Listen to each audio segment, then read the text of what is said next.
See, we didn't invent that. That was something that went on in show business for years in radio, where they would do, Jack Benny would go on George Burns, this guy would go on that show, and it helped their image, and it had fallen in kind of disfavor, and then we started bringing those cameo people because, hey, they'd come down the hall. We'd tackle them in the hall, and it took them 10 minutes, and they had a good time, and it put them in the mainstream, and it elected Richard Nixon.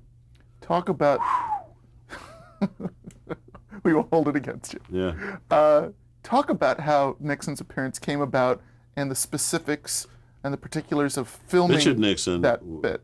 Richard Nixon's closest friend was Paul Keyes, who was a writer that had worked on the Dean Martin show and worked on Jack Paar.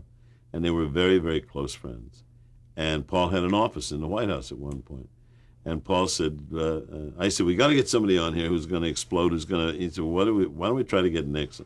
And I said, do you think he'd do it? So Paul talked to Nixon, and all the people around him told him, no, this is suicide, you can't do it. But Paul and Nixon were so close, which eventually proved to be a problem, but it was great then. And he said, will you do the show? And so we went over to CBS, and it took 6 takes. And I was there with Paul. And Mr. Nixon would just say, yes, I've got it. Sock it to me. No. It's a little strong. If you could just kind of smile. Sock it to me. Oh, yes, I've got it. I'm not used to this kind of comedy thing. Sock it to me. No. It's a little. So we did 6 takes of him saying sock it to me. We finally got a good one. I don't know what happened to that tape. I saw some of it the other day, though.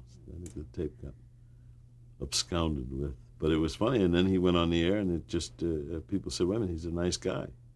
So you can sell anything. Who all was on the stage when you shot Just that? Paul and me and his advisors telling him not to do it. You know, it was funny. It was good. It was history, and then all of a sudden everybody started doing. Now you can't have an election without the candidates going on every show in sight. But at that point, it was revolutionary.